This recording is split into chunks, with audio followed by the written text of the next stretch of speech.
सतगुरु भगवान की जय। है समय नदी की धार के जिसमें सब बह जाया करते हैं। है समय बड़ा तूफान प्रबल पर्वत झुक जाया करते हैं। अक्सर दुनिया के लोग समय में चक्कर खाया करते हैं, लेकिन कुछ ऐसे होते जो इतिहास बनाया करते हैं। गुरु कृपा से आप एवं आपका प्यारा परिवार सुखमय, शांतिमय, आनंदमय, धर्ममय बने, यही मंगल कामना मेरे आराध्य गुरुदेव श्रुताचार्य वाणी के जादूगर उत्तर भारतीय प्रवर्तक श्री अमर मुनि जी महाराज के श्री चरणों में एक जिज्ञासु व्यक्ति पहुंचा और कहने लगा, गुरु महाराज, आज की इस जीवन की दौड़ में हर व्यक्ति बेस्ट से बेस्ट पाना चाहता है। मोबाइल बेस्ट होना चाहिए, कपड़े बेस्ट होने चाहिए, कार, गाड़ी, बंगला सब बेस्ट चाहिए। पर मैं ये जानना चाहता हूँ कि हम जीवन को बेस्ट कैसे बनाएं। पूज्य गुरुदेव मुस्कुराए और कहने लगे, तुम्हारा प्रश्न सुन के मुझे प्रसन्नता हुई, क्योंकि आजकल ऐसा प्रश्न बहुत कम लोग लेकर आते हैं। दुनियादारी के इधर उधर के प्रश्न बहुत होते हैं, पर जो जीवंत प्रश्न हो, जीवन से जुड़ा हुआ हो, जीवन का रूपांतरण करने वाला हो, ऐसा प्रश्न सुनकर मुझे भी प्रसन्नता हो रही है। और तुम जानना चाहते हो जीवन को बेस्ट कैसे बनाएं। हिंदी में बेस्ट का अर्थ है उत्तम, और संस्कृत के एक आचार्य ने बड़ी सुंदर बात कही है। जैसे गन्ने को आप कितनी भी बार काटें, छीलें, उसको पी लें, तो भी वो मिठास ही देता है। जैसे चंदन को आप कितना भी घिसें, जितना जितना घिसेंगे उतना उतना ही वो शीतलता और सुगंध देता है।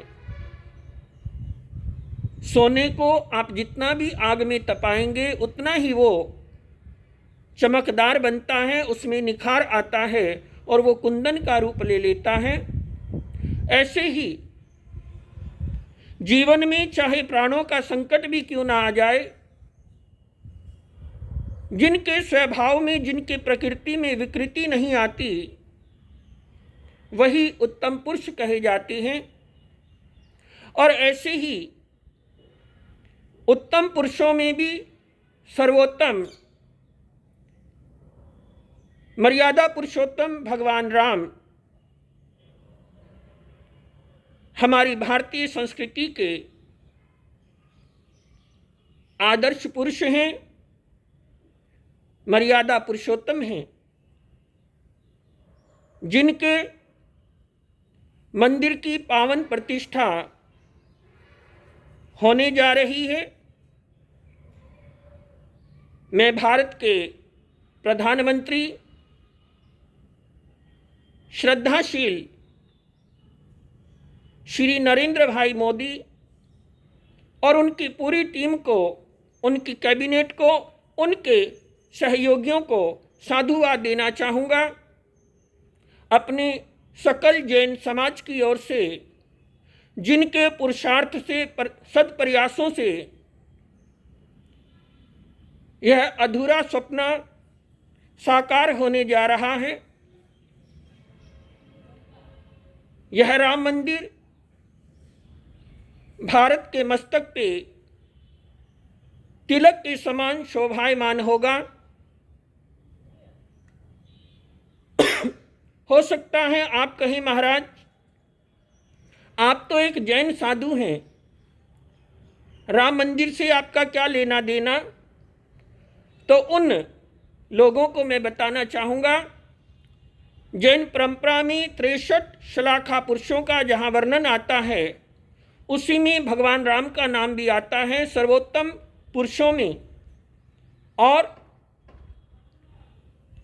जब हम नवकार महामंत्र पढ़ते हैं और उसमें नमो सिद्धानम बोलते हैं तो जहाँ एक और भगवान ऋषभदेव को, भगवान पार्श्वनाथ जी को, भगवान महावीर स्वामी को या अन्य तीर्थंकरों को हम वंदन करते हैं, उसी में ही भगवान राम को, भगवान हनुमान को भी हम वंदन करते हैं नमो सिद्धानम के रूप में, सिद्ध परमात्मा के रूप में।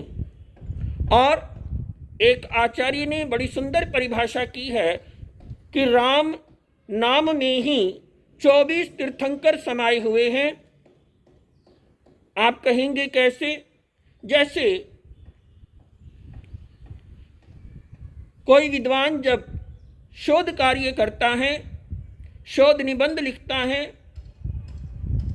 तो उस समय किसी अन्य विद्वान का जब वो रेफरेंस देता है, संदर्भ देना होता है, तो कुछ पहले शब्द, कुछ अंतिम शब्द लिए जाते हैं और बीच में डॉट डॉट डॉट लगा दिए जाते हैं।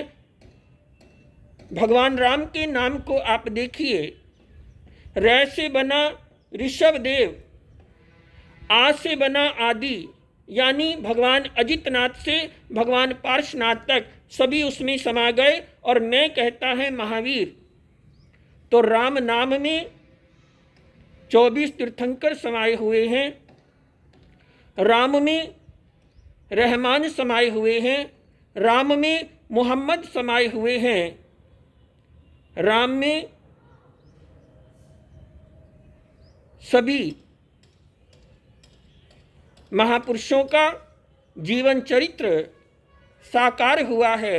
वो एक आदर्श पिता थे, आदर्श पुत्र थे, आदर्श राजा थे, आदर्श पति थे, आदर्श मित्र थे, और उनका पूरा जीवन ही आदर्शमय है।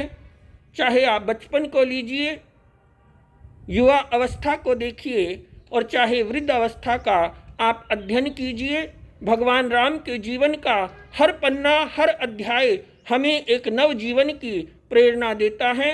और जैन आचार्यों ने पौमचर्युम के नाम से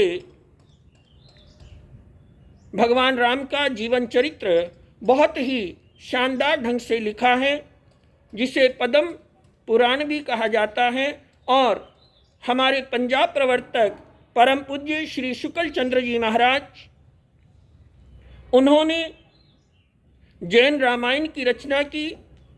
हमारे मर्धर केसरी परम पूज्य श्री मिश्री मल जी महाराज साहब, उन्होंने भी जैन रामायण पर अपनी लेखनी चलाई। भगवान राम का जीवन ही इतना सुंदर, इतना पवित्र, इतना प्यारा है कि मेरे आराध्य गुरुदेव प्रवर्तक श्री अमर मुनि जी महाराज नवदा भक्ति पर 4-4 महीने प्रवचन किया करते थे।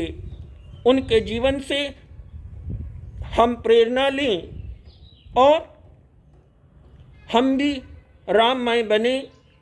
अपने भीतर जो राम हैं, आत्मा राम, उस आत्मा राम को जाने, पहचाने, जगाएं, जिससे हमारा जीवन, हमारा परिवार, हमारा समाज, हमारा देश और हमारा पूरा विश्व सुंदर बने। इन्हीं मंगल कामनाओं के साथ समस्त भारतवासियों को, और यहाँ तक मैं कहना चाहूँगा कि पूरे विश्व को इस पावन प्रसंग की हार्दिक हार्दिक शुभ मंगल कामनाएं हम प्रेषित करते हैं। आने वाली पीढ़ियों को प्रभु राम के जीवन चरित्र से निश्चित ही प्रेरणा मिलेगी। इसके लिए पुनः एक बार समस्त भारत गणराज्य को हार्दिक हार्दिक बधाई, शुभकामनाएं, साधुवाद, गुरुदेव का आशीर्वाद। जय गुरुदेव।